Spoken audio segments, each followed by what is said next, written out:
చేసి మనకు మంచి మాటలు తెలియజేసేలాగా మనం ప్రార్థన చేసుకుందాం. మన మధ్యన ఉన్నటువంటి డేవ్ బ్రదర్ ముందుకు వచ్చి వాక్య సందేశమే ప్రార్థన చేయవలసిందిగా కోరుతున్నాం.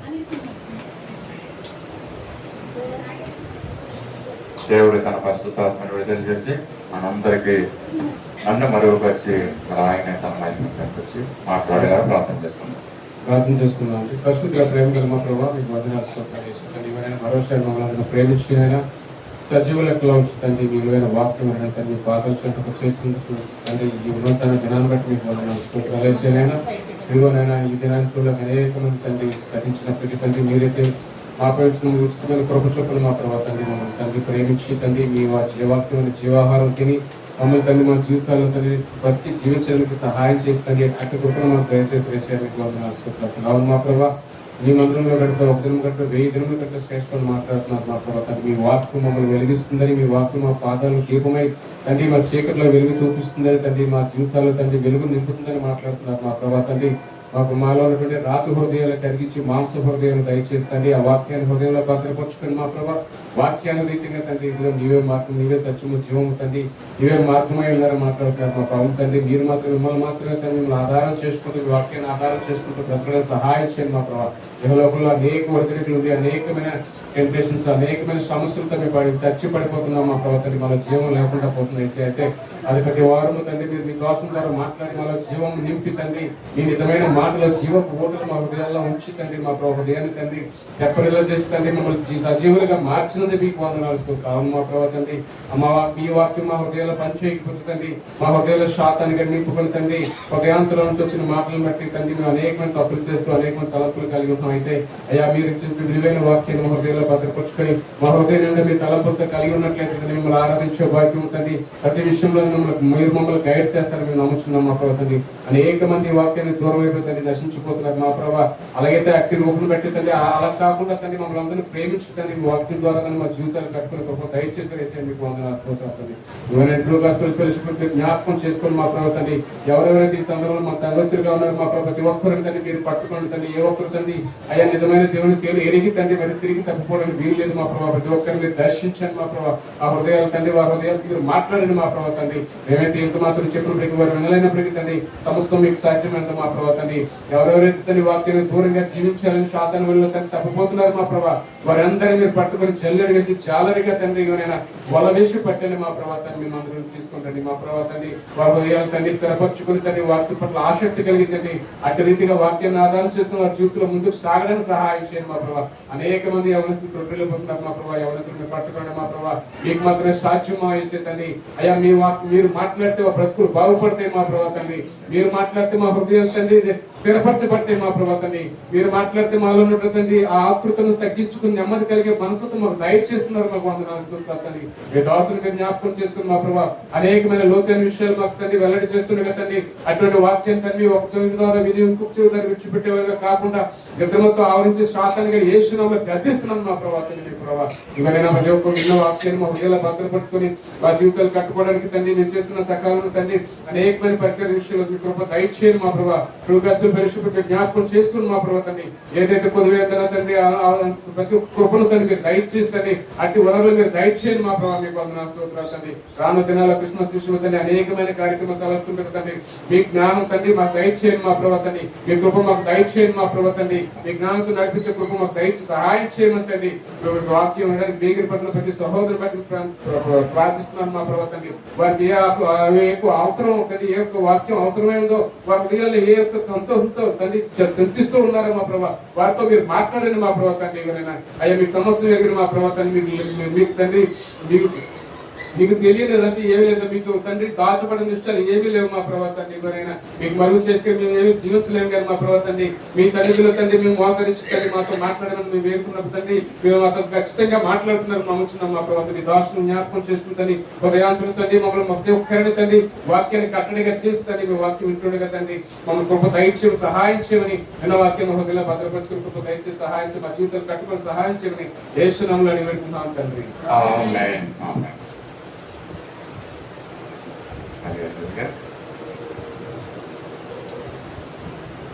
గత వారము మనము సృష్టి గురించి కొన్ని విషయాలు తెలుసుకున్నామండి. సృష్టి నేర్పుతున్నటువంటి పాఠాలు మనకి. పోయిన వారంలో దేవుడు పరలోకాన్ని సృష్టించాడని, దేవదూతలను సృష్టించాడని, ఆకాశ నక్షత్రాలని సృష్టించాడని, సూర్యచంద్ర నక్షత్రాలు సృష్టించాడని మనము విన్నాం కదండి పోయిన వారు. అంతేకాకుండా వాటన్నిటికీ కూడా పేర్లు పెట్టినవాడు ఆయనేనంటండి. అంటే స్వాతి నక్షత్రము, మృగశీర్షక నక్షత్రము, అంటే కృతిక నక్షత్రము, అలాగే దక్షిణ నక్షత్రాలు అనేసి మరి చాలా నక్షత్రాలు, పాల పొంత, మిల్కీ వే ఉన్నట్టుగా మనం చూసాం. దేవుడు చేసిన సృష్టి మరి ఎంతో అద్భుతమైనదండి. దాని గురించి మనము ధ్యానం చేయాలంటే మన జ్ఞానము సరిపోదు, అది అందదండి. మరి అప్పటి దేవుడు సృష్టించినది మొదలుకొని అలాగ మానవుడి లోకంలోకి వచ్చింది మొదలుకొని ఇప్పటి వరకు కూడా దేవుడు చేసిన సృష్టి మీద వాళ్ళ సైంటిస్టులు మరి పరిశోధనలు చేస్తూ ఉంటున్నారు. చాలా విషయాలు అర్థం అవ్వలేదండి. నేను అనుకుంటాం 1/4 మాత్రమే మరి దేవుడు చేసిన సృష్టిలో సైంటిస్టులు మరి కనుక్కుంటున్నట్లుగా మనం చూస్తున్నాం. అలాగే నక్షత్రాల గురించి ఖగోళ శాస్త్రం అనేది ఉంది. ఖగోళ శాస్త్రం అలాగే ఆస్ట్రానమీ అంటారని, అలాగే భూమి గురించి జియాలజీ, భూగోళ శాస్త్రం ఉంటుందనే విషయాలు మనం క్లుప్తంగా కొన్ని మాటలు మనము తెలుసుకున్నాం. అలాగే ఒక విషయాన్ని నేను తెలియజేస్తాను. ఈ లోకంలో జీవిస్తున్న మనకి మనం నివసిస్తున్నటువంటి లేక నిలబడుతున్నటువంటి ఈ భూమి మరి చాలా చిన్నది మరి మన దృష్టిలో. ఎందుకంటే దేవుడు చేసిన మరి యొక్క అనేకమైనటువంటి గోళాల్లో ఈ భూగోళము ఒకటండి. అలాగే ఎక్కువగా దాన్ని ఎలాగ వేరుపరచాడు అన్న విషయాన్ని కూడా పోయిన వారం మనం జ్ఞాపకం చేసుకున్నాం. ఇదంతా నీరు, మరి క్రిందనంతా నీరు ఉంది. దేవుడు మధ్యలో విశాలం కలిగించేలాగా పైన నీరు కింద నీరు ఉండేలాగా దేవుడు చేశాడన్న విషయాన్ని కూడా మనం జ్ఞాపకం చేసుకున్నాం. అంతేకాకుండా ఇంకా విషయం చెప్పాలని ఉందంటే నాకు భూమి ఒక మనం ఎలా ఉంటున్నామంటే ఈ భూమి మీద నిలబడి ఒక పేపర్ లా ఉందండి ఈ భూమి కదా. ఇది ఒక పేపర్. భూమి మీద దీని మీద మనం నిలబడి ఉన్నాం. ఇదంతా కూడా నీరేనండి. చుట్టూ నీరు ఉందండి, మధ్యలో భూమి ఉంది. ఈ భూమి మీద మధ్యలో మరి ఎలా ఉందంటే ఈ భూమి ఒక పేపర్ లా ఉందన్నమాట. అంతేకాకుండా ఈ భూమి కిందంతా కూడా నీరు ఉంది. భూమి పైనంతా కూడా, ఆకాశం పైనంతా కూడా నీరు ఉంది. మధ్యలో విశాలము మనకు కనిపించేది. మనకు ఎలా కనపడుతుంది అంటే ఈ భూమి మీద నిలబడి పైకి చూస్తే ఆకాశం చాలా ఎత్తుగానే ఉన్నట్టుగా కనపడతా ఉంటది. కానీ దేవుడు చేసిన సృష్టి ఏం చేశాడంటే ఉన్న నీరుని అంతటిని కొంత భూమిని పెట్టి కింద నీరు ఉంచాడు, మరి పైన ఆకాశం మీద నీరు ఉంచాడు. భూమి చుట్టూ కూడా నీరు ఉందండి. నేను చెప్పదలుచుకున్నది ఏంటంటే మరి దేవుడు కనుక ఆకాశంలో ఉన్నటువంటి ఆ నీరుని తూములు ఇప్పితే ఆ నీరంతా మన మీద పడుతుంది అన్నమాట. ఈ పేపర్ మీద భూమి లాగా ఉన్నటువంటి, ఈ పేపర్ లాగా ఉన్నటువంటి ఈ భూమి మీద నిలబడినటువంటి మన మీద ఈ నీరంతా పడి మనం నాశనం అవ్వడానికి ఒక క్షణం కూడా సరిపోదు. అలాగే కింద ఉన్నటువంటి ఈ నీరు కనుక మన భూమి మీదకి వస్తే మనము మరి చిటికలో చనిపోయే ప్రమాదం కూడా మనకు ఉంది. అంత నీరు మరి క్రింద ఉందన్నమాట. నీటి వల్ల పంచభూతాలు అంటారు మనకు తెలుసు. మరి దాంట్లో పంచభూతాలు ఒకటైనది మరి భూమి ఒకటి, నీరు ఒకటి అండి, అలాగే గాలి ఒకటి. మరి ఇవి చాలా శక్తి కలిగినవి అనమాట. పంచభూతాల్లో శక్తి కలిగింది గాలి.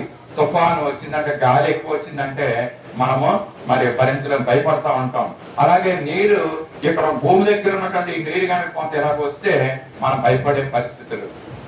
భూమి చాలా గట్టిగా ఉంది, మరి భూమి మీద చాలా లోతుగా పునాదులు తవ్వి మరి కన్స్ట్రక్షన్ చేస్తున్నారు, పర్వాలేదు అని మనం కొంచెం ఆలోచిస్తాం. అటువంటి వారికి నేను చెప్పే మాట ఏంటంటే ఈ భూమి ఎలా ఉందంటే ఒక పేపర్ లా ఉందండి. ఈ పేపర్ మీద మనం నిలబడి ఉన్నాం. కిందంతా నీరు చెప్తున్నాను మళ్ళా కదండి. ఈ నీరు కనుక మీదకి వస్తే మనకు తెలుసు సునామీ అండి. బీచ్ రోడ్ లో ఆ సునామీ వచ్చినప్పుడు మన విశాఖ తీరంలోను ఆ సునామీ కొంచెం నీరే వచ్చింది.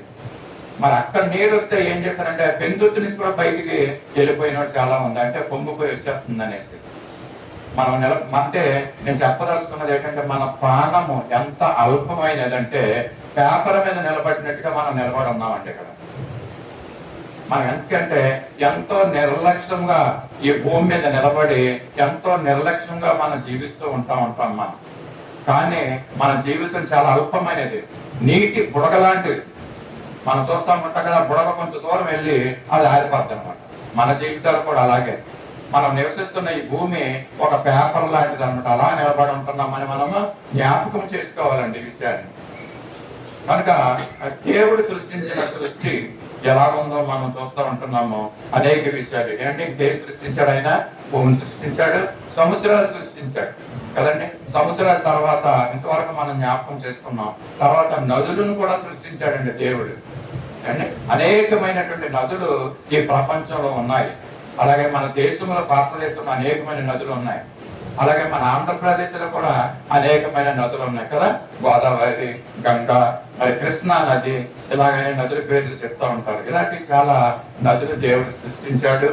దేవుడు సృష్టించిన ఈ నదుల్లో మరి బైబిల్లో ఉన్నటువంటి 1-2 నదుల గురించి ఈ రోజు జ్ఞాపకం చేసుకుని మరి కార్యక్రమం ముందుకు వెళ్దాం అనేసి నేను ఆశపడుతున్నాను. పరిశుద్ధ గ్రంథంలో నుంచి ఆది కాండము 2వ అధ్యాయము 10వ వచనం నుంచి 14వ వచనం వరకు కొన్ని మాటలు మనము చూద్దాం.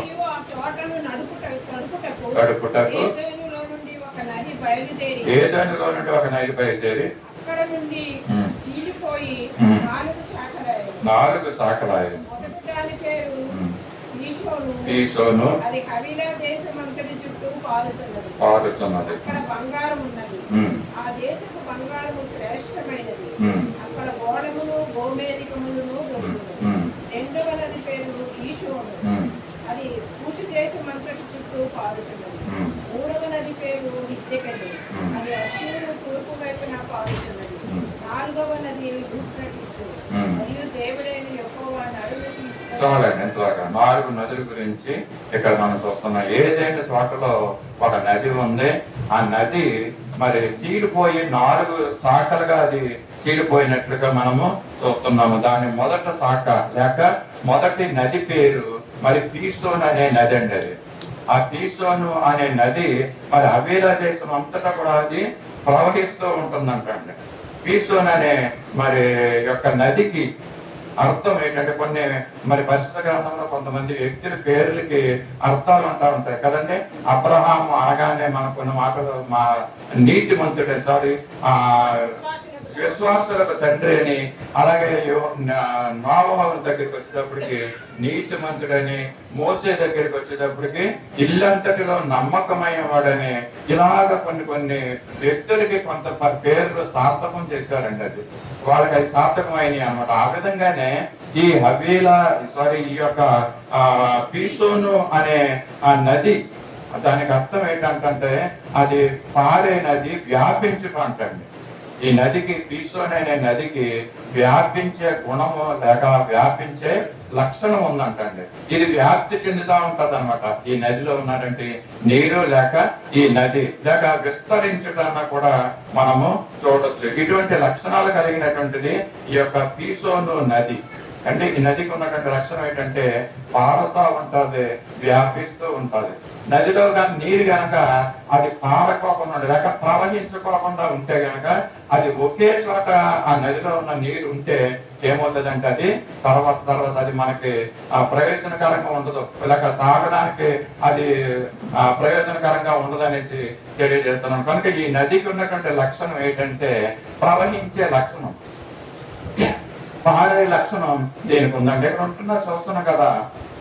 మొదటి దాని పేరు పీసోను, అది హవీలా దేశం అంతా చుట్టూ పారుచుందంటండి ఇక్కడ.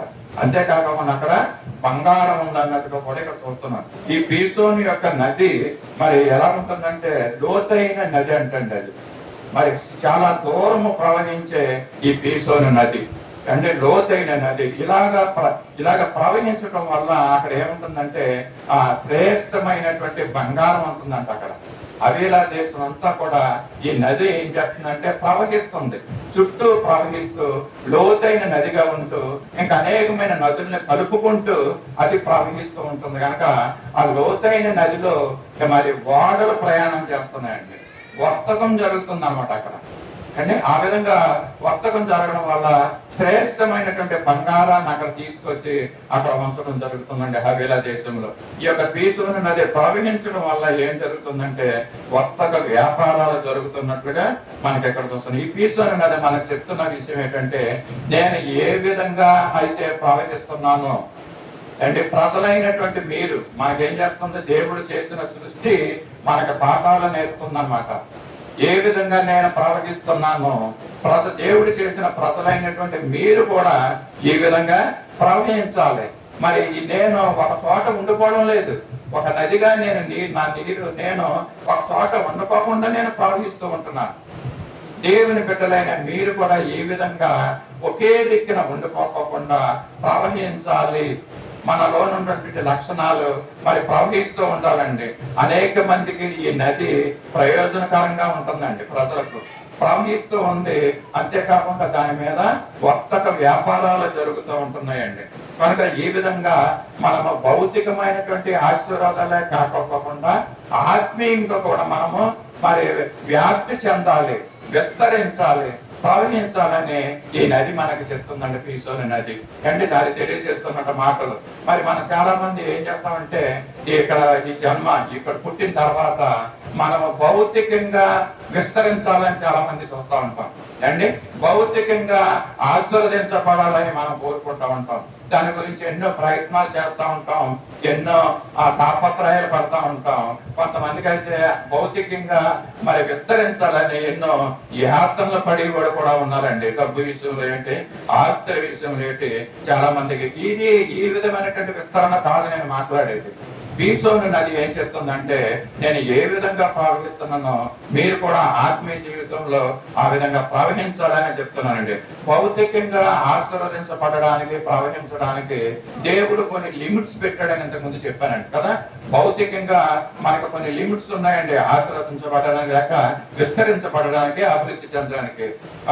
అయితే మరి ఆగూరు అనే వ్యక్తి సామెతల గ్రంథం 30 వచనంలో ఆగూరు అనే భక్తుడు ఏం చెప్తున్నాడంటే భౌతికంగా ఎలా ఉండాలి, నేను ఆత్మీయంగా ఎలా ఉండాలన్న విషయాన్ని వ్యర్థమైన వాటిని అబద్ధములను నాకు దూరముగా నుంచి పేదరికమునైన ఐశ్వర్యమునైన నాకు దయచేయకుము, తగినంత ఆహారము నాకు అనుగ్రహించమని అంటున్నాడండి. ఇంకా చదవండి. ఇంకా ఎక్కువైన ఎడల నేను కడుపు నిండిన వాడనే నిన్ను విసర్జించి యెహోవా ఎవడని అందునేమో లేక పేదనై దొంగిలి దేవుని నామమును దూషించడం అనేసి ఇక్కడ చెప్తున్నాడు అండి.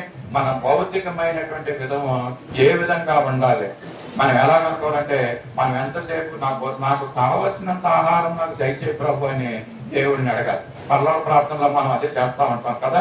నాకు ఎక్కువైన ఆహారం అయ్యి నన్ను అలాగా ఆశీర్వదించి ఇలాగా ఆశీర్వదించి మన పరలోక ప్రార్థనలు చేయంగానే నాకు కావాల్సినంత మట్టుకు ఈ రోజు కావాల్సిన ఆహారాన్ని మాకు దయచేయమని మనం ప్రార్థన చేస్తూ ఉంటాం. ఇక్కడ ఆగురు భక్తులు కూడా ఇదే చెప్తున్నాడండి.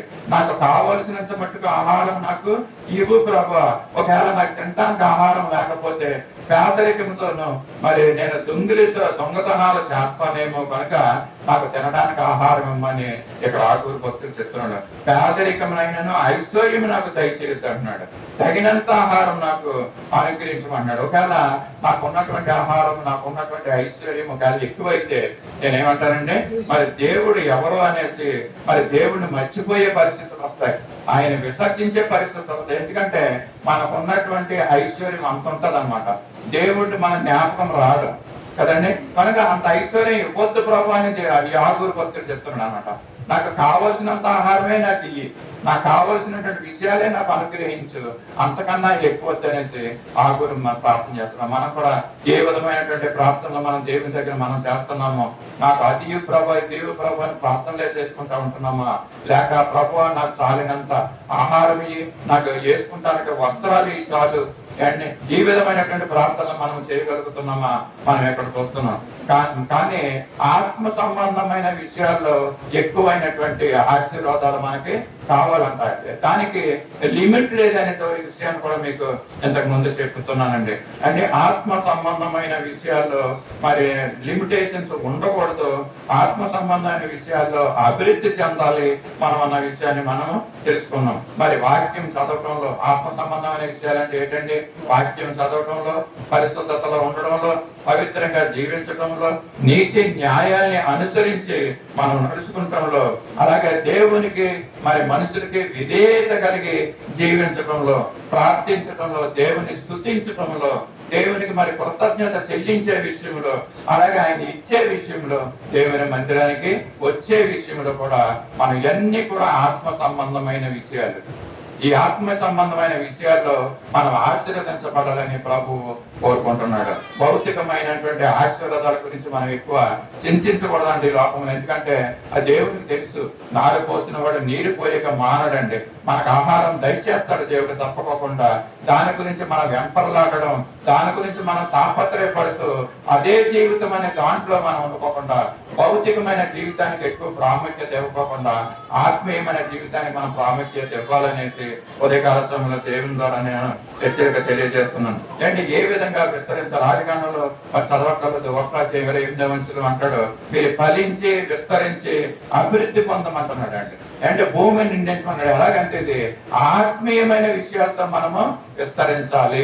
పీస్లోని నది మనకేం చెప్తుందంటే, ఆత్మీయంగా నేను ఏ విధంగా ప్రవహిస్తున్నానో, ఏ విధంగా విస్తరిస్తున్నానో, మీరు కూడా ఆత్మీయమైన విషయాల్లో ఆ విధంగా విస్తరించాలి, ప్రవహించాలని మరి యొక్క పీస్లోని నది మనకు తెలియజేస్తుంది. ఈ విధంగా మరి ఆ పీస్లోని నది చెప్పుతున్న విధంగా మనం ఫలించే వ్యక్తులు, మరి ఒకరిద్దరు వ్యక్తులను మనం చూద్దామండి. ఆదికాండము 49వ అధ్యాయము 22వ వచనంలో ఫలించేటటువంటి మరి వ్యక్తి యోసేపు గురించి మనందరికీ తెలుసు. ఫలించడు కొమ్మ 49:22లో యోసేపు ఫలించడు కొమ్మ, కోట యొద్ద ఫలించడు కొమ్మ. చాలండి, ఇక్కడ యోసేపు ఎలా ఉంటున్నాడంటే ఫలించడు కొమ్మగా ఉంటున్నాడండి. ఓట వద్ద చెట్టు ఉంటే ఏ విధంగా ఫలిస్తా ఉంటుందో దానికి ఇంకా నీరు పోయి అక్కర్లేదండి. దాని చెట్టు పక్కనే ఓటలు ఉంటాయన్నమాట. ఆ ఓటల్లో వాటర్ ఊపుతా ఉంటుంది, ఉరుకుతా ఉంటుందండి కదా, ఊపుతా ఉంటుంది. కనుక ఆ యొక్క ఊపే వాటర్ దగ్గర ఉన్నటువంటి చెట్టు ఏ విధంగా కొమ్మ ఫలిస్తుందో ఆ విధంగా మరి యోసేపు మరి ఆ విధంగా ఫలిస్తున్నాడు అన్న విషయాన్ని మనం చూస్తున్నాం. ఈ విధంగా ఫలించగలుగుతున్నాము మనము. దేవుడు యోసేపును ఆశీర్వదించడం మొదలు పెట్టినప్పుడంట ఇంకా తర్వాత ఆగలేదంట, ఆశీర్వదించుకుంటూనే వెళ్ళాడంట. ఏ విధంగా మరి ఆ ఊరడి ఓట దగ్గర ఉన్నట్టు చెట్టు ఏ విధంగా ఫలిస్తుందో మరి దేవుడు యోసేపుని ఆ విధంగా ఆశీర్వదిస్తూ మరి వెళ్తున్నట్టుగా మనం చూస్తున్నాం. పీసోను నది వలె మరి యోసేపు ఆశీర్వాదకరంగా ప్రవహించాడండి. అంటే ఆయన కనాను దేశం నుంచి ఐగుప్తు దేశం వరకు ఆయన ఆశీర్వదింపబడుతూ వెళ్ళాడు. మరి అంతేకాకుండా ఐగుప్తు దేశంలో ఆయన ఎంతగా ఆశీర్వదింపబడ్డాడో కూడా మనకు తెలుసు. ఒక యువరాజుగా ఉండి అనేక మంది ఆకలి తీర్చినటువంటి వ్యక్తి, తన కుటుంబాన్నే కాకుండా దేశమంతటా కూడా మరి ఆయన యొక్క ప్రయోజనము పొందినట్లుగా మనము చూస్తా ఉంటున్నాము యోసేపుని. అలాగే ఈ యొక్క పీసోను నది హవేరా దేశం చుట్టూ ప్రవశిస్తుందన్న చాలా లోతుగా ఉంటుంది. శ్రేష్టమైన బంగారం ఉంటున్నాయని, ఇవన్నీ గోమేధికులు అంట. ఇంకేంటంటో ఇక్కడ ఉన్న గోళము మరి ఇంకన్నీ రత్నాలు ఇవన్నీ కూడా ఆ యొక్క హవేరా దేశంలో ఉంటున్నట్లుగా మనం చూస్తున్నాం. ఎందుకంటే ఈ పీసోను నది అక్కడ ఉండడం వల్ల, అది ప్రవహించడం వల్ల, అందుకే పీసోను నది చెప్తుంది, నేను అనేక మందికి ప్రయోజనకరంగా ఉన్నాను, అనేక మందికి ప్రయోజనకరంగా నేను ప్రవహిస్తున్నాను. What about you? నీ సంగతి ఏంటి? నువ్వు ఆ విధంగా ప్రవహించే జీవితం నీకుందా? How about you? నీవు ఎలాగుంటున్నావు అనేసి ఇక్కడ పీసోను నది మనల్ని అడుగుతుందండి మధ్యాహ్న కాల సమయంలో. అంటే బైబిల్లో మరి ఒక వ్యక్తి ఉన్నాడు, అతడు మరి కీర్తి దేశం అంతటా కూడా వ్యాపిస్తుందంటండి. ఈ యొక్క యోసేపు అయితే ఐగుప్తు దేశంలో మరి ఆయన కీర్తి మరి వ్యాపించింది. కానీ ఇంకొక వ్యక్తి ఉన్నాడు, యెహోషువ గ్రంథంలో 6వ అధ్యాయం 27వ వచనంలో మనం చూస్తూ ఉంటున్నాము. మరి యెహోషువ ఏ విధంగా అతని యొక్క కీర్తి దేశాలు మరి ఆయన కీర్తి వ్యాపించిందంటండి. ఈ యొక్క పీసోను నది ప్రవహించడమే కాకుండా వ్యాపించిందండి, వ్యాప్తి చెందింది అనమాట. ఆ విధంగా ఈ భక్తులు కూడా, యోసేపు భక్తులు అలాగే యెహోషువ కూడా ఆ విధంగా అతని యొక్క కీర్తి దేశమంతలో వ్యాపించినట్లుగా మనం చూస్తున్నాం. 6:27 యెహోవాకు తోడై ఉన్నది గనుక అతని కీర్తి దేశమంతటా వ్యాపించిందంటండి. చూస్తారు కదా, ఈ పీసోను నది చెప్తున్న విధంగా యెహోషువ మరి వ్యాప్తి చెందుతున్నాడండి.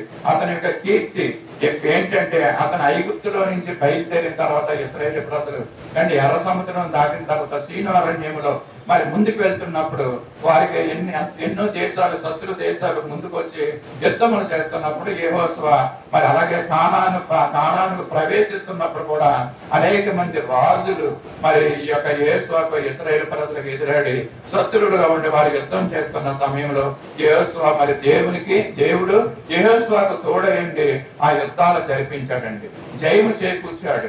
మరి ఇలాగ యుద్ధాలు చేసుకుంటూ వస్తుంటే అక్కడ ఉన్నటువంటి ముందున్నటువంటి రాజులు ఏమంటున్నారంటే, ఇశ్రాయేల్ ఇదిగో ఐగుప్తులో నుంచి బయటకు వచ్చినటువంటి ఈ ఇశ్రాయేల్ ప్రజలకి దేవుడు ఎంతగానో తోడై ఉంటున్నాడు, వారి పక్షాన యుద్ధాలు చేస్తున్నారు అండి. రాజులు భయపడుతున్నారు అంటాడు. మిగతా రాజులందరూ కూడా యెహోషువ చేసే యుద్ధాలను చూసి ఆ రాజులు భయపడుతున్నారు. అది దేశాలకి యెహోషువ యొక్క కీర్తి అది వ్యాపించినట్లుగా మనం చూస్తున్నాం. పీసోను నది తాను ప్రవహిస్తున్న ఆశీర్వాదకరంగా ఉంది, మనలో కూడా ఆ విధంగా ఉంటుంది. ఇక్కడ యెహోషువ ఆ విధంగా జీవిస్తున్నాడు అండి. యోసేపే కాదు, యెహోషువ అయితే దేశాలు ఆయన కీర్తి ప్రవహించిందండి. పీసోను నది వలె మనల్ని కూడా ఆ విధంగా అందరికి భౌతికంగా మరి దేవుడు ఆశీర్వాదాలు ఇస్తాడు, కొంతమందికి ఆత్మీయంగా ఆశీర్వాదాలు ఇస్తాడండి. కొంతమందికి అయితే భౌతికమైనటువంటి ఆశీర్వాదాలు అంతంత మాత్రంగానే ఇస్తాడు. నేనేం చెప్తున్నానంటే, మనకి దేవుడు ఏ విధంగా ఆశీర్వాదాలు ఇచ్చాడో ఆశీర్వాదాలు పొందుకొని ఆ విధంగా మనము జీవించాలండి. లేనిపోయిన వాటి గురించి మనం తాపత్రయపడద్దని ఇందాకే చెప్పాను. భౌతికమైన ఆశీర్వాదాలు కాదు కానీ ఆత్మీయత. మరి దేవుడు కొంతమందికి భౌతికమైన ఆశీర్వాదాలు కొంచెం తక్కువగా ఇస్తాడు, కొంతమందికి ఇవ్వడండి. ఎలీసాని మనము జ్ఞాపకం చేసుకుందాం.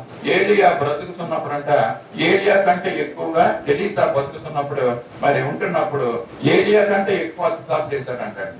14 అద్భుతాలు ఎలీసా చేసినట్టుగా మనము చూస్తూ ఉంటున్నాము. అయితే ఏలియా మరి యొక్క ఆ చివరి దశ ఏ విధంగా ఉందంటే, దేవుడు అతన్ని తోడుకొని వెళ్ళిపోయాడండి. ఆరోహణమైన రథాల మీద, అగ్ని రథాల మీద దేవుడు ఏలియాని తోడుకొని వెళ్ళినట్టుగా మనం చూస్తున్నాం. ఎలీసా అయితే ఆఖరి దినాల్లో మరణకరమైన రోగంతో ఆయన చనిపోయినట్టుగా మనం చూస్తున్నాం. అంటే ఎలీసా ఈ జీవిస్తున్న దినాల్లో అనేకమైనటువంటి అద్భుతాలు చేశాడండి. చనిపోయిన వారిని బ్రతికించాడు కూడా కదండి. మరి ఈ విధంగా ఉంటున్నప్పటికీ మరి ఆఖరి దినాల్లో ఆ విధంగా చనిపోవడం మనము చూస్తూ ఉంటాం. ఇది దేవుని చిత్తం. కానీ మన జీవితాల్లో కూడా మరి ఒకవేళ మనకి ఏ విధమైనటువంటి ఒకవేళ అనారోగ్యం ఇచ్చాడో అనారోగ్యం గురించి మనం ఎక్కువగా బాధపడిపోకూడదండి. అండి అనారోగ్యం ఇచ్చాడు, ఎప్పుడు పోతా, ఇదేంటి అని ఆ అనారోగ్యం మీద మనం ఎక్కువ కాన్సన్ట్రేషన్ చేయకూడదు. అంటే అందుకనే దేవుడు ఎలీసాని మనకి చూపిస్తా ఉంటున్నాడండి. ఆయన అద్భుతాలు చేసుకుంటా వెళ్ళిపోయాడు. ఆయన మరణము బాగోకపోయినా కూడా చూస్తున్నాం కదా. మరి ఇలాగా మరి పీసోను నది ఏ విధంగా అనుభవం ఉందో, మన పరిస్థితులు ఎలాగున్నాయో, ఎలా ఉన్నప్పటికీ కూడా మనం ఎలా ఉండాలంటే పీసోను నది మనం చూసి మనం ఏం నేర్చుకోవాలి? ప్రవహించే వారిగా ఉండాలి, విస్తరించే వారిగా మనం ఉండాలి, అభివృద్ధి చెందుతున్న వారిగా మనం ఉండాలని ఈ పీసోను నది మనకి తెలియజేస్తుంది. రెండో నది అక్కడే ఉందని చూద్దాము. 14వ వచనంలో రెండవ నది పేరు గీహోను. అది కూసు దేశం అంతటి చుట్టూ పారుతుందంటండి. ఇది గీహోను నది. మరి ఇది మామూలుగా ప్రవహించే నది కాదంటండి. ఇందాక పీసోను నది గురించి మనం చెప్పాము. అది ప్రవహిస్తూ వెళ్తూ ఉంటది, వ్యాప్తి చెందుతూ ఉంటది, అనేకమైనటువంటి ప్రాంతాల గుండా అది వెళ్తుంది అని చెప్పాం. ఇది గీహోను నది కూడా అదే లక్ష్యం ఉన్నప్పటికీ కూడా దీనికి ఇంకొక మంచి లక్ష్యం ఉంది. ఏంటంటే ఇది మామూలుగా ప్రవహించడం కాకుండా గీహోను అనగానే పొంగి పొరవడం అన్నమాట. అంటే పొంగి ప్రవహించే నది గీహోను నది అంటండి. ఈ గీహోను నది ఎలా ప్రవహిస్తుంది అంటే పరవళ్ళు త్రొక్కుతూ ప్రవహిస్తూ ఉంటదండి. అంటే కొన్ని నదుల దగ్గరికి మనం వెళ్తున్నప్పుడు, లేక యొక్క డ్యాముల దగ్గరికి మనం వెళ్తున్నప్పుడు చూస్తాం కదండి. అక్కడ దాని యొక్క నీరు ఏ విధంగా ప్రవహిస్తూ ఉంటుందో కొన్ని పొంగునట్టుగా మనం చూస్తూ ఉంటాం అండి. అది కొన్ని తరంగాలతోటి, ప్రవాహాలతోటి మరి రావడం మనం చూస్తాం. అదే పరవళ్ళు తొక్కుతూ మరి వెళ్ళే నది అండి ఇది గీహోను నది. గీహోను నది అనగానే దీని లక్షణం ఏంటంటే పొంగి పొర్లే లక్షణం గీహోను నదికి ఉందంటండి. మనం ఆ గీహోను నది దగ్గరికి వెళ్ళి చూస్తే ఇది కనపడుతూ ఉంటది కదా. సృష్టిని చూసినప్పుడు ఆ సృష్టి కొన్ని మనతో మాట్లాడుతూ ఉంటదండి. అంటే ఆ సృష్టిని చూసినప్పుడు కొన్ని విషయాలు మనం చూసినప్పుడు మన హృదయానికి కొన్ని మాటలు అవి తడుతూ ఉంటాయి. ఓహో ఇలా ఉంటుంది అనేసి. అయితే ఈ నదులు కూడా ఈ విధంగా ప్రవహిస్తుంది. మామూలుగా చూస్తే అది ప్రవహిస్తున్నట్టుగానే ఉంటుంది. కీసోని నది ప్రవహిస్తుంది, ఇది ప్రవహిస్తుంది, కానీ ఇది పొంగి పొర్లుతూ ప్రవహిస్తుంది అంట. కీర్తనకారుడు 23వ అధ్యాయం అంటాడు కదా, నా గిన్నె నిండి పొంగి పొర్లుచున్నది అనేసి. సో దావీదు మనం చూస్తాం, దావీదు యొక్క ఆశీర్వాదాలు ఎలా ఉంటున్నాయి అంటే పొంగి పొర్లుతున్నాయి అంటండి. ఈ గిహోను నది ఏ విధంగా పొంగుతూ పొర్లుతూ ప్రవహిస్తూ వెళ్తూ ఉంటుందో, దావీదు యొక్క జీవితంలో ఉన్న ఆశీర్వాదాలు కూడా ఆ విధంగానే పొంగుతూ పొర్లుతూ వెళ్తున్నాయి అంటండి. ఇక్కడ ఏం చెప్పాలంటే, పొంగడం అనే మాట అండి, మనం చాలా సార్లు పొంగుతా ఉంటాం అండి. ఇతరులు ఏమన్నా చెప్పినప్పుడు పొంగిపోవడం కదండి. ఇతరులు ఎవరన్నా పొగిడితే పొంగిపోయే పరిస్థితి, ఇది మన వరక పొంగడం. పొర్లడం అంటే మరి దాన్ని నిండిపోయి పొంగిపోయి బయటికి ప్రవహిస్తూ వెళ్తాం అంటాడు. అదే పొర్లే జీవితం. ఒకవేళ పొంగే జీవితం నీకు మరి ఉపయోగకరంగా ఉంటే, పొర్లే జీవితము ఇతరులకి అది ఆశీర్వాదకరంగా ఉండాలని ఉదయకాల సమయంలో దేవుడు మనకి చెప్తున్నాడండి. పొంగి పొర్లే ఆ లక్షణం ఈ యొక్క గీదోను నదికి ఉంది. మళ్ళీ కూడా ఆ విధంగా పొంగి పొరలమంటున్నాడు దేవుడు మనకు తెలియజేస్తున్నాడు. అలాగే పొంగి పొర్లే వ్యక్తి ఒక ఆయన ఉన్నాడు. ఆయన యొక్క జీవితంలో అబ్రహాము, ఆయన అనేక జనాలకి అండి ఆయన ఆశీర్వాదకరంగా మరి పొంగి పొర్లే విధంగా ఆయన ఉన్నాడండి. ఆయన ఆశీర్వదింపబడ్డాడు, అంతేకాకుండా అనేకమైనటువంటి జనాలకి ఆయన ఆశీర్వాదకరంగా ఉన్నాడు అన్నట్టుగా మనం అనేక విషయాలు చూద్దాం. ఆదికాండం 14వ అధ్యాయము 14-17 వచనాల్లో మనం చూస్తే మరి ఉంటది. చదవకళ్ళతో చూడని తర్వాత ఈ నది పేసాన్లో ఉన్న లక్షణాలు కలుగుతుంటుంది. ఎక్స్ట్రాగా ఇది ఏం చేస్తుందంటే పొంగి పొరులుతూ మరి సంతోషంతో ఆనందంతో. పొంగి పొరలడం అంటే మనం ఎప్పుడు పొంగుతామంటే మన జీవితంలో సంతోషం ఉండి మనకు ఆనందం ఉంటే మనము పొంగి పొరులుతూ ఉంటామండి కదా. మరి రెండో విషయాన్ని కూడా మనం చూద్దాము త్వరగా. రాజులు 2వ గ్రంథము 4వ అధ్యాయం 6వ వచనంలో ఇక్కడ ఏమున్నాయంటే, ఒక కుటుంబము పొంగి పొర్లుతుందండి. పొంగి పొర్లి పరిస్థితులు. అబ్రహాము తన జీవితంలో ఆశీర్వాదాలతో పొంగాడు. ఆయన పొర్లిన అనుభవం కూడా ఆయన ఉందండి. ఇక్కడ కూడా ఈ కుటుంబం ఏం చేస్తుందంటే, పాత్రలన్నీ కూడా నిండిపోతుందంట. నిండిపోయిన జీవితము. రాజులు 2వ గ్రంథం 4వ అధ్యాయము పాత్రలన్నీ నిండిన తర్వాత పాత్రలు తెమ్మని తన కుమారుతో చెప్పగా వాడు మరి ఏమి లేవని చెప్పి చూసారు కదా. ఇక్కడ ఈ యొక్క సందర్భం మనందరికీ తెలుసు కదండి. ఎలీషా యొక్క మరి చేస్తున్నటువంటి యొక్క ప్రవక్తల శిష్యులు అక్కడ ఉంటుంది. ఒక పక్కన భార్య, నీ దాసుడైన నా పెనిమిటి చనిపోయాడు, అప్పుడు వాడు నా ఎత్తుకొచ్చి నా కుమారులు ఇద్దరుని దాసుడుగా పట్టుకుపోతున్నాడు అన్న విషయాన్ని అక్కడ ఉంటది. ఆమె వచ్చి ఆ విధవరాలు వచ్చి ఎలీసాకు మొర్ర పెడుతుందండి. ఎలీసాకు మొర్ర పెడితే నీ ఇంటిలో ఏముందని చెప్పినప్పుడు నూనె కుండ ఒకటి ఉందన్న సందర్భం మనందరికి తెలిసిన విషయమే కదండి. ఇక జరిగిన విషయం అద్భుతం ఏంటంటే, దీంతో మనం ఎలాగ లింక్ చేస్తున్నామంటే, ఆమె దగ్గర ఉన్న కుండ నూనె కుండలోనే ఉన్నటువంటి నూనెనే వేరే కుండల్లో పోసుకోమని చెప్పాడండి ఎలీసా. అలా వేసుకుంటాం వల్ల ఆ కుండలన్నీ నిండిపోతున్నాయంట. నిండిపోయిన తర్వాత ఏమవుతాయి, అయ్యి కిందకి పొంగిపోతా ఉంటాయి అన్నమాట. ఆ విధంగా మరి యొక్క విధవరాలి యొక్క కుండలు మరి ఆమె ఒకనొకప్పుడు మరి ఎంతో దరిద్రమైన పేద స్థితిలో ఆమె ఉంటున్నప్పుడు మరి ఎలీసా చేసిన అద్భుతం, దేవుడు చేసిన అద్భుతంతో ఆ కుండలన్నీ నింపే మరి ప్రవహిస్తున్నట్టుగా మనం చూస్తాం. ఆ నూనెతో నింపుకున్నటువంటి పరిస్థితి ఇది. మరి గీహోను నది యొక్క లక్షణం ఏంటంటే, ఇది పొంగి పొర్లే లక్షణం అండి. ఇక్కడ విధవరాల కుండలు ఎలా ఉన్నాయండి, అన్ని నిండిపోతున్నాయంటండి. ఇంకా పోస్తుంటే నిండిపోతున్నాయి, ఇంకా కుండలు లేవంటే అక్కడ. మరి అలాంటి ఏంటంటే అద్భుతమైనటువంటి ఆశీర్వాదాలు దేవుడు మరి మనకి ఇవ్వబోతున్నాడు. ఈ యొక్క వ్యక్తులు మనకు చూపిస్తుంది కదా. మరి పొంగి పొర్లే విధంగా మరి కొన్ని పరిస్థితుల్లో నిందా చెప్పాను, పొంగి పొర్లే పరిస్థితులు మనకు లేనప్పుడు అండి.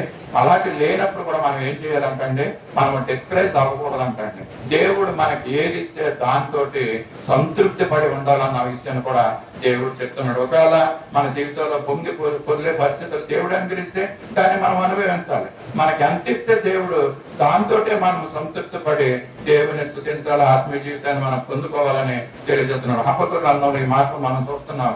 3వ అధ్యాయం 17వ వచనంలో ఏమంటాడంటే, మరి కొన్ని మనకి మా ఆశీర్వాదాలు మనకు లేకపోయినప్పటికీ కూడా దేవుడిని మట్టుకు మనము విడిచిపెట్టకూడదు. దేవుణ్ణి ఆత్మీయ జీవితాన్ని మనం పెంపొందించుకోవాలని ఇక్కడ మాటలు మనం చూస్తుంటాం. హబక్కూకు 3:17 చూస్తారండి. అంజూరపు చెట్టు పూయకున్నాను, ద్రాక్ష చెట్లు ఫలింపకపోయినను, ఒలీవ చెట్లు కాపు లేకపోయినను, చేనులోని పైరు పంట రాకపోయినను, గొర్రెలు దొడ్డిలో లేకపోయినను, సాలలో పశువులు లేకపోయినను, నేను యెహోవా యందు ఆనందించను. చక్కని మాట చూస్తున్నాం కదండి. మనల్ని ఎలా ఉండమంటున్నాడంటే, ఒకవేళ అంజూరం చెట్టు పుయ్యకపోయి దాని పంట మన దగ్గరికి రాకపోయినా, ద్రాక్ష చెట్లు పండ్లు కాయకపోయినా, మన పంట మన దగ్గరికి రాకపోయినా కూడా, మరి ఎలాంటి పరిస్థితుల్లో నువ్వు ఉన్నప్పటికీ కూడా దేవుని నీవు విడిచిపెట్టకూడదన్న మాట ఇక్కడ బట్టి తెలియజేస్తున్నాం. ఒకవేళ పొంగి పొర్లే పరిస్థితులు మనకిస్తే దేవుడు మంచిది, మనం పొంగి పొర్లుదాం, అనేక మందికి ఆశీర్వాదకరంగా ఉందాం. ఒకవేళ పొంగి పొర్లే పరిస్థితుల్లో మనం లేకపోయినప్పటికీ కూడా ఆత్మీయలో మనం ఆనందము మనం ఉండాలని మన దేవుడు తెలియజేస్తున్నాడు. ఏ పరిస్థితుల్లో ఉన్నప్పటికీ కూడా మరి యేసును మనము విడవకూడదు. ఆయన సిలువను మనము విడవకుండా ఆయన సిలువను ఎత్తుకొని వెంబడించి మనము ముందుకు సాగాలండి. ఇక్కడ ఉంటుంది సిలువను వీడను, సిలువను వీడను అనే పాట మనం చూస్తాం కదండి. సిలువను వీడను, సిలువను వీడను, సిలువను వీడను, సిలువను వీడను, సిలువను వీడను, సిలువను సిలువను వీడను. అంటే భౌతికంగా మనం ఎలా ఉన్నప్పటికీ కూడా ఆయన సిలువని మనం విడవకూడదండి. సిలువ అనగానే మనకు శ్రమలు, అంటే మనకు శ్రమలు వచ్చినప్పుడు మనం దేవుణ్ణి మర్చిపోకూడదు, ఆయన్ని విడిచిపెట్టకూడదు, మనము డిస్కరేజ్ అవ్వకూడదండి. ఎలాంటి పరిస్థితుల్లో మనం ఉంటున్నప్పుడు కూడా మనము పొంగి పొర్లే పరిస్థితి దేవుడు తప్పగా మనకు తీసుకొస్తాడు. ఆత్మీయ జీవితంలో మనం ఆత్మలో ఆనందిస్తూ మరి పొంగి పొర్లే మరి పరిస్థితుల్లో మనం ఉండాలని మనకి దేవుడు ఇక్కడ తెలియజేస్తున్నాడు. 3వ నది దగ్గరికి మనం వెళ్దాము. 3వ నది హిత్తికే అండి. 3వ నది పేరు హిత్తికేలు. అది అస్సూరు తూర్పు వైపున పారుతుంది. అంటే ఈ నదులన్నీ కూడా పారే నదులండి, ప్రవహించే నదులు. ఇది మనకు తెలియజేస్తున్న మాట ఏంటంటే, మీరు కూడా ప్రవహించాలి, మీరు కూడా పారాలి. ఒకవేళ ప్రవహించుకోకుండా మరి ఒక గుంటలో ఉన్న నీరు మరి అది మార్చకపోతే ఏమవుతుందంటే, ఆ గుంటలో మరి ఎన్నో మరి కీటకాలు అక్కడ జమ అవుతాయి కదండి. దోమలు, ఈగలు, మరి కప్పలు, బెకపెక్కలు మరి అన్ని మనం చూస్తూ ఉంటున్నాం. ఒక చెరువులో ఉన్నారు కానీ, ఒక గుంటలో ఉన్నారు కానీ, ఆ నీరు తప్పకోకుండా నీరు ఎలా ఉండాలంటే ప్రవహించే నీరుగా ఉండాలని దేవుడు మనకు తెలియజేస్తున్నాడు. ఇక్కడ హిత్తికేలు నది కూడా ఏంటంటే, దీనికి ఉన్న లక్షణం ఏంటంటే, పీసోని నది ప్రవహించే లక్షణం ఉంది, గీహోని నది పొంగి పొర్లుచే లక్షణము దానికి ఉంది. ఇక్కడ హిత్తికేలు అనే యొక్క నది ఎలా ప్రవహిస్తుంది అంటే చాలా స్పీడ్ గా ప్రవహిస్తుంది, అంటే వేగముగా. చాలా కొన్ని నదుల్లో నీరు మనం చూస్తూ ఉంటే ఎంతో వేగంగా వెళ్తున్నట్టుగా మనకి కనపడుతూ ఉంటుంది. హిత్తికేలు నది కూడా అలాగేనంటే దాంట్లో ఉన్న నీరు ఎంతో స్పీడ్ గా ప్రవహిస్తూ వేగంగా అది వెళ్తూ ఉంటుంది అనేసి హిత్తికేలు యొక్క లక్షణం అనేసి మనకి తెలియజేస్తుందండి. ఈ విషయాన్ని ఏంటంటే చెప్పాలంటే, వేగంగా అంటే పరిగెత్తుకుంటూ వెళ్తుంది అంటండి. అంటే వేగానికి అర్థం ఏంటంటే పరిగెత్తుకుని మనం వెళ్ళాలంటే. ఈ యొక్క హిత్తికేలు నది మనకు చెప్తున్న మాట ఏంటంటే, మనల్ని పరిగెట్టుకుని వెళ్ళమంటాం. దేవుని సన్నిధికి వెళ్ళేటప్పుడు, దేవుని కార్యాలు చేసేటప్పుడు మనల్ని ఏం చేయమంటుందంటే పరిగెట్టమంటుందండి నది. నేను ఎంత స్పీడ్ గా పరిగెడుతున్నాను వెళ్తున్నాను. మరి దేవుడు చేసిన మనుషులైన మీరు కూడా ఈ విధంగా దేవుని యొక్క కార్యాల నిమిత్తం దేవుని సన్నిధికి వెళ్ళేటప్పుడు పరిగెత్తుకుని వెళ్ళాలి అని మనకు చెప్తుందండి. మన మందిరానికి వచ్చేటప్పుడు మనం ఎలాగ వస్తామంటే తాపేళ్ళకి వస్తాము, వెళ్ళిపోయేటప్పుడు కుండెల్లా గొంతులేసుకుంటూ వెళ్ళిపోతా ఉంటామంటండి. అంటే కొన్నిసార్లు ఈ మాటను మీకు తెలియజేస్తాం కదండి. మరి లోకానుసారమైనటువంటి విషయాల నిమిత్తము మనం వెళ్తున్నప్పుడు చాలా తొందరగా పరిగెట్టుకుంటూ మనం వెళ్ళిపోతా ఉంటాం. అయితే ఆత్మీయమైన విషయాలు, సంఘ విషయాల దగ్గరికి వచ్చేటప్పటికి మనము వెనుకంజ వేస్తా ఉంటాం. ఎంతో నెమ్మదిగా మనము వెళ్తామలే, అక్కడ అవుతుందలే కార్యక్రమం అన్న విధంగా మనం ఉండిపోతాం, అలక్ష్యం చేస్తా ఉంటున్నాం. అటువంటి వారితోటి దిక్కేలు నది చెప్తుంది ఏంటంటే, ఇదిగో నేను స్పీడ్ గా ప్రవహిస్తున్నాను, మీరు కూడా దేవుని విషయాల్లో స్పీడ్ గా వెళ్ళాలి అన్న విషయాలు మరి తెలియజేస్తున్నాను అండి. మరి లోకానుసారమైనటువంటి విషయాలు అండి, ఎక్కడన్నా స్కీమ్ ఎత్తున్నారు, ఇల్లు ఎత్తున్నారు అని అనగానే మనం ఏం చేస్తామండి, పరిగెట్టేస్తాం అక్కడికి. ఏంటి 8 గంటలకు రండి అక్కడికంటే 6 గంటలకి వెళ్ళి అక్కడ కూర్చుంటాం అంటండి స్కీమ్ ఇల్లు కదా. కానీ ఒకసారి ఒక సమయంలో ఉల్లిపాయలు కూడా కొంత కొరత వచ్చిందండి అండి. ఉల్లిపాయల కొరత వచ్చినప్పుడు మరి రేషన్ కార్డు పట్టుకెళ్ళి రైతు బజార్లకు వెళ్ళి అక్కడక్కడ లైన్ లో నిలబడి 2 కేజీలు తీసుకున్న సమయం కూడా ఉందండి ఉల్లిపాయలు. అంటే కొన్ని అది కేజీ 80 రూపాయలు 100 రూపాయలు ఎంతో అయిపోతుందండి. అది ఆ ఖరీదైనటువంటి ఉల్లిపాయల్ని కొనుక్కోవటానికి మరి పరుగుల మీద వెళ్ళే ప్రజలు ఉన్నారు. స్కీములు అనగానే పరుగులు పెట్టేవారు ఉన్నారు అండి. ఇదికేళ్ళ నది చూస్తుందంటండి మనం ఏ విధంగా మనము ఏ విధంగా ఉంటున్నామండి. ఢిల్లీ ప్రాంతంలో మేము నివసిస్తున్నప్పుడు అక్కడ అక్కడ కూడా పాలు ప్యాకెట్లు దొరికే కాదండి మాకు. ప్రతిరోజు ఉదయమే మరి 6 గంటలకే మా దగ్గర ఉన్న పాలపూ దగ్గరికి వెళ్ళి ఆ పాలు తెచ్చుకుని వచ్చేవారు అండి. మరి నేను పాలు ఒక ప్యాకెటే ఒక మనిషికి ఇచ్చేవారండి. అప్పుడు అమ్మగారు నేను బండి మీద అక్కడికి వెళ్ళి ఇద్దరం 2 ప్యాకెట్లు పట్టుకుని వచ్చేవాడు అన్నమాట, పాలు ప్యాకెట్లు. ఈ విధంగా మరి తర్వాత ఏమైందో ఆ ఏరియాలో ఎక్కడ ఢిల్లీ ఏరియాలో పాలు ప్యాకెట్లు దొరకడం లేదండి, కొరత వచ్చేసింది. అండ్ ఎవరో చెప్పారు ఫలానా ప్రదేశంలో ఇదిగో ఎంపీలు మినిస్టర్స్ ఉండే ప్రదేశంలో అక్కడ పాలు ప్యాకెట్లు ఇస్తున్నారని మాకు విన్నామండి. అక్కడ ఉన్నప్పుడు అది ఎక్కడంటే అది పార్లమెంట్ కి దగ్గరలో అన్నదన్నమాట అండి. అక్కడ విఐపీస్ ఉన్న ప్రదేశం అంతా అక్కడ పాల ప్యాకెట్లు దొరుకుతున్నాయి. మీరు తెల్లవారి 6 గంటలకి అక్కడికి ఇస్తున్నారు అనగానే మరి అమ్మగారు నన్ను 8 గంటలకి తెల్లవారి 5 గంటలకి వెళ్ళేసి వెళ్దాం పదండి అక్కడ పాల ప్యాకెట్లకి అని అక్కడ బండి వేసుకుని చాలా దూరం ఆ పాల ప్యాకెట్ల గురించి తెల్లారుజామున లేచి అక్కడ పరుగులెట్టామండి అండి. లోకానుసారమైనటువంటి విషయాల గురించి ఈ విధంగా మనం పరుగులెడతాం. పాల ప్యాకెట్ల గురించి, ఉల్లిపాయల గురించి, స్కీమిళ్ళ గురించి ఈ విధమైనటువంటి పరుగులు మనం పెడతా ఉంటాం. కానీ ఆత్మీయమైనటువంటి విషయాల గురించి మనము పరుగులు పెట్టాం. ఇందాక చెప్పాం, నా స్నేహితుడు భార్య ఒక ఆమె ఉన్నదండి.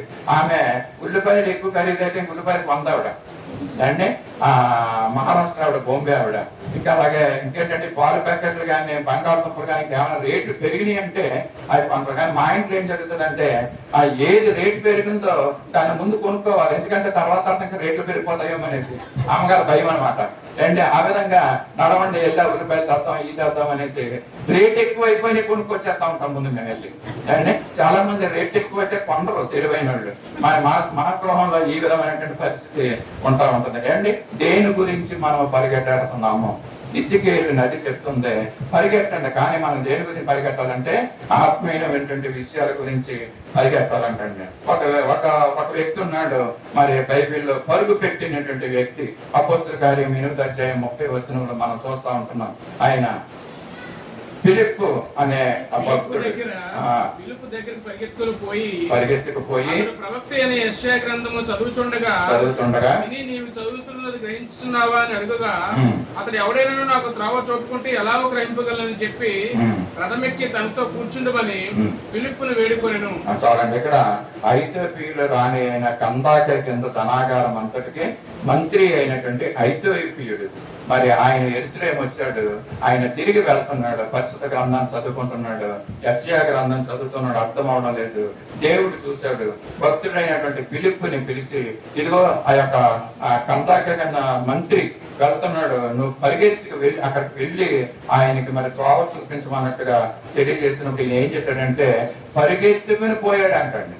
ఫిలిప్పు ఎలాగెళ్ళాడంటే ఆ రథం ఎంత స్పీడ్గా వెళ్తుందో దానికన్నా స్పీడ్గా పరిగెట్టుకెళ్ళి ఆ రథాన్ని పట్టుకుని ఆ యొక్క నపుంసకుడు ఐథియోపియుడికి మరి వాక్యాన్ని చదివి చూపించినట్లుగా, అంతేకాకుండా బాప్తిసం ఇచ్చినట్లుగా కూడా మనము చూస్తూ ఉంటాం. రెండో వ్యక్తి ఉన్నాడు, అంటే పరిగెత్తే వ్యక్తులు దేవుని కొరకు, దేవుని కార్యాల కొరకు పరిశుద్ధ గ్రంథంలో మన ఆత్మీయ విషయాల్లో పరిగెత్తే వ్యక్తి ఫిలిప్ అని మనము చెప్పొచ్చు. రెండో వ్యక్తిని చూస్తాం, ఆయన ఏలియా. మరి రాజుల మొదటి గ్రంథం 46వ వచనంలో మనం చూస్తాము.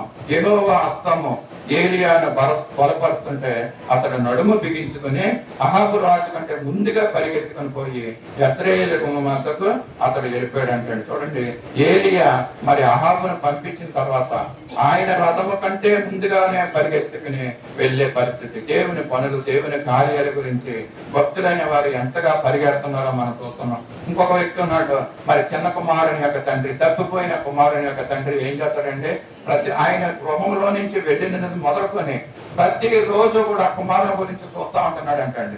అతను వస్తాడు, తిరిగి వస్తాడు అనేసి అలా చూస్తున్న సందర్భంలో మరి ఒక రోజు అలా చూస్తున్నప్పుడు దూరంలో కనపడ్డాడు అంటండి అతను కుమారుడు, చిన్న కుమారుడు.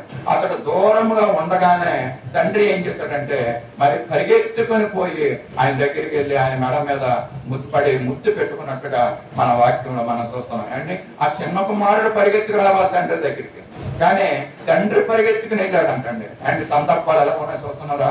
మరి గీహోను నది చెప్తున్న విషయాలు పాటిస్తున్న వ్యక్తులు ఏలియాని మనం చూస్తున్నాం, ఫిలిప్పును మనం చూసాము. ఇక్కడ చిన్న కుమారుని యొక్క తండ్రి మరి మనం చూస్తాం పరిగెత్తుకుని పోయి అతను మెడ మీద పడి ముద్దు పెట్టినట్టుగా మనం చూస్తున్నాం. ఇంకో సందర్భాన్ని చూద్దాం. పరిస్థితి గ్రంథంలో నుంచి దినవృత్తాంతాలు, మొదటి దినవృత్తాంతాలు 12వ వచనంలో మరి గాదు వంశములైనటువంటి వారు గాదీయులండి అండి. ఆ యాకోబుకు పుట్టినటువంటి 12 గోత్రాల్లో గాదు వంశం ఒక వంశం ఉందంట.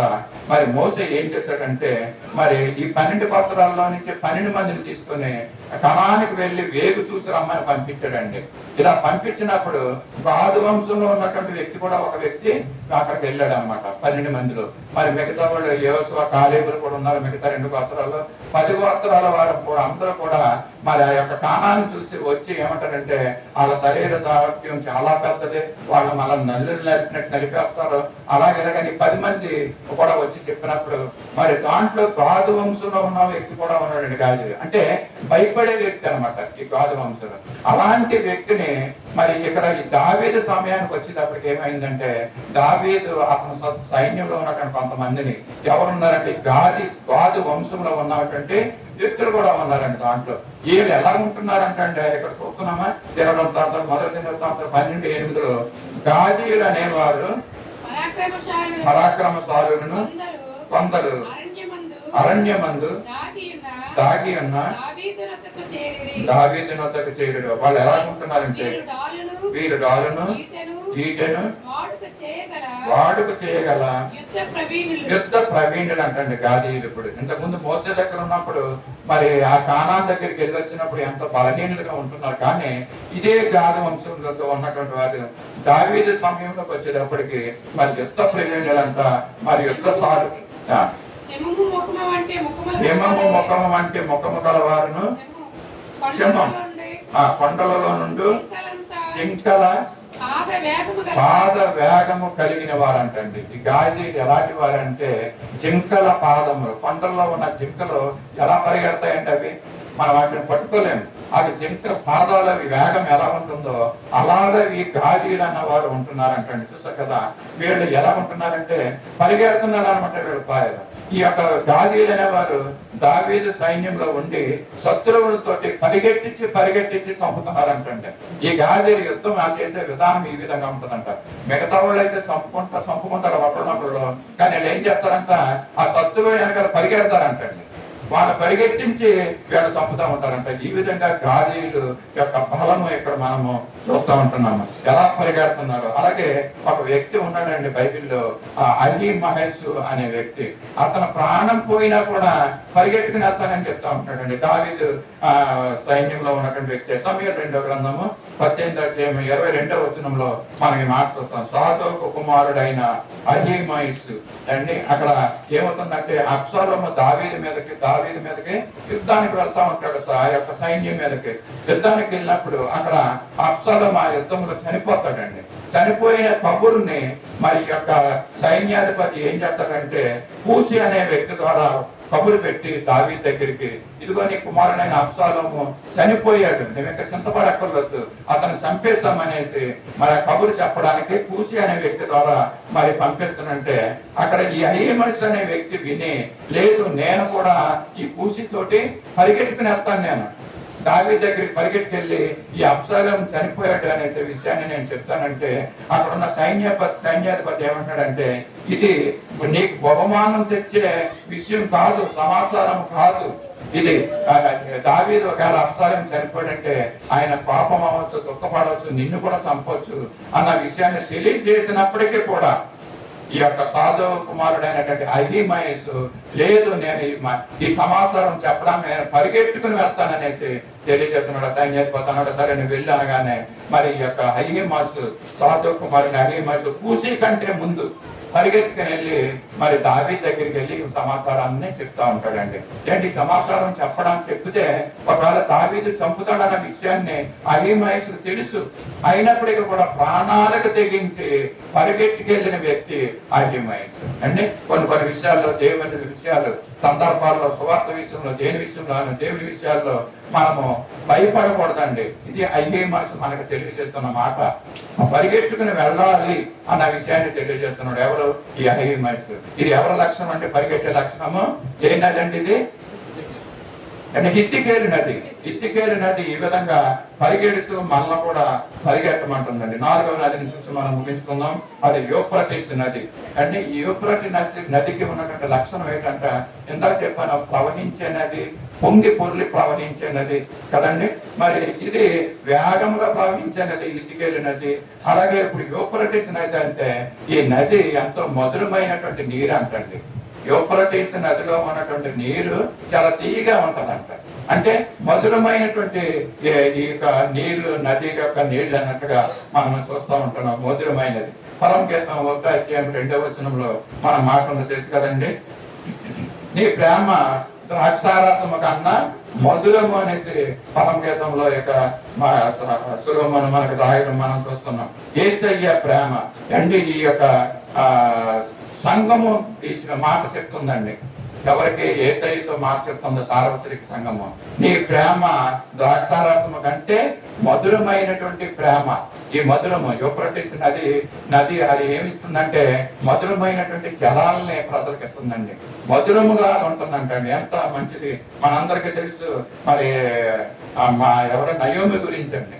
నయోమి యెరూషలేము నుంచి మోయాబు దేశానికి వెళ్ళిపోయింది. తిరిగి ఎలా వచ్చిన నయోమి అంటే మధురం అండి. దానికి అర్థం అంటే మధురమైనటువంటి నయోమి మోయాబు దేశానికి వెళ్ళి తిరిగి వచ్చి ఆవిడ ఎలా వచ్చిందంటే మహారాగా తిరిగి వచ్చింది. చేదైనటువంటి అనుభవం. అంటే ఇటువంటి జీవితాల అనుభవాలు మనకు ఉండకూడదన్న విషయాన్ని కూడా ఈ మధ్యాహ్న కాల సమయంలో దేవుడు తెలియజేస్తున్నాడు. అంటే మన జీవితాలు ఎలా ఉండాలంటే మధురంగా ఉండాలి, ప్రవహించే విధంగా మన జీవితాలు ఉండాలి, పొంగి పొరలి ప్రవహించే విధంగా మనకు ఉండాలి, వేగముగా ప్రవహించే విధంగా మన జీవితాలు ఆత్మీయ విషయాల్లో ఉండాలన్న విషయాన్ని ఇక్కడ తెలియజేస్తున్నాడు. అంటే ఇక్కడ యూఫ్రటీస్ నది ఎలా ఉంటుంది? మధురముగా ఉంటుందంట. నీ ప్రేమ ద్రాక్షారసము కన్నా మధురం అని పరమగీతంలో చెప్తున్నాడు. యేసయ్య ప్రేమ ద్రాక్షారసము కన్నా మధురమైనది. మధురమైనది నా యేసు ప్రేమ, మరపురానిది నా తండ్రి ప్రేమ. మధురమైనది నా యేసు ప్రేమ, మరపురానిది నా తండ్రి ప్రేమ. మరువలేనిది నా యేసుని ప్రేమ, మరువలేనిది నా యేసుని ప్రేమ. మధురాతి మధురము నా యేసుని ప్రేమ. ప్రేమ ప్రేమ ప్రేమ నా యేసు ప్రేమ. ప్రేమ ప్రేమ ప్రేమ నా యేసు ప్రేమ.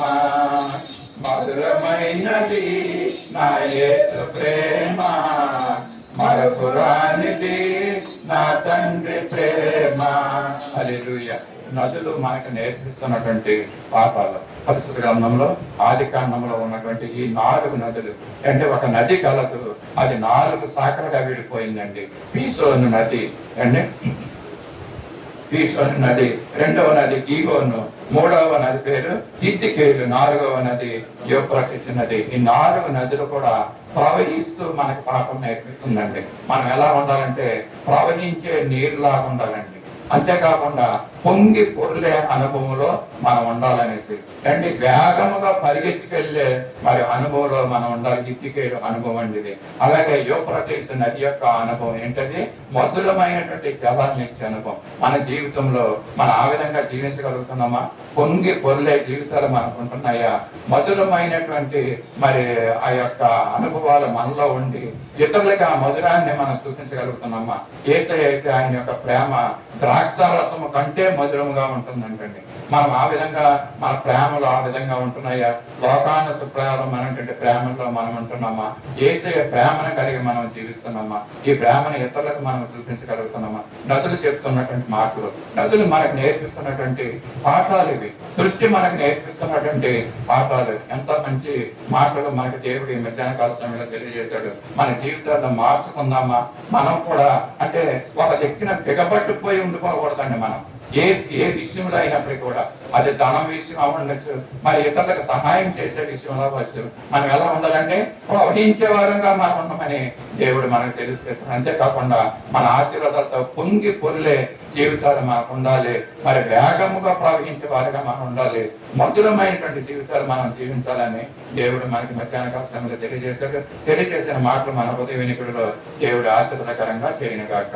ఆమేన్. ప్రార్థన చేసుకుందాం. మమ్మల్ని అతిమితిగా ప్రేమించిన మా పరలోకపు తండ్రి, సకలమైనటువంటి ఆశీర్వాదాలతో మమ్మల్ని నింపుతున్నాం. మా గొప్ప దేవ, మీకు స్తోత్రాలు వందనాలు చెల్లించుకుంటున్నాం. ఇదిగో మధ్యాహ్న కాల సమయంలో 4 నదులు మా గురించి నేర్పించినటువంటి మాటలు, పాఠాలు మేము నేర్చుకున్నాం ప్రభా. ఇదిగో నదులు ఏ విధంగా ప్రవహిస్తున్నావో అవి ఒక దిక్కున రిజిట్ గా ఉండిపోవడం లేదు. ఆ విధంగా మా జీవితంలో ఒక దిక్కున రిజిట్ గా ఉండిపోకుండా ప్రభా ప్రవహించే వారంగా, ప్రేమ చూపించే వారంగా మేము అన్నింటిలో మాకు సహాయం చేయండి. ఈ మాటలు మా హృదయంలో మరి నిలుపుకొని ఫలింపజకరంగా అవి ఉన్నట్లో సహాయం చేయండి. మా జీవితానికి అవి ఫలభరితంగా ఉన్నట్లు మీరు కార్యాలు జరిగించి మమ్మల్ని నడిపించుకోమని, మంచి నేలను పడిన విత్తనాల వల్లే మా జీవితాలు అది ఫలమించే జీవితాలు మాకు అనుగ్రహించమని యేసయ్య పరిశుద్ధ నామంలో అడిగి వేడుకొంచున్నాం తండ్రి. ఆమేన్.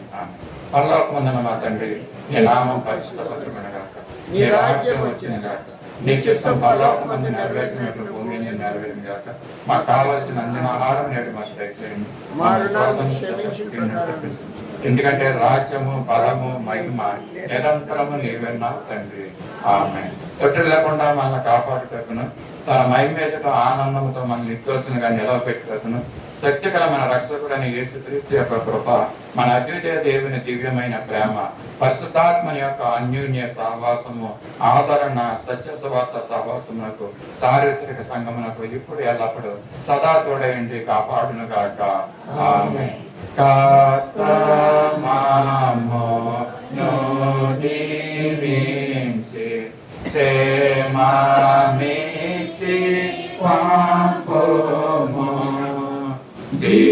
జీవాహార వాగ్దానిచి మామోను పోషించుము.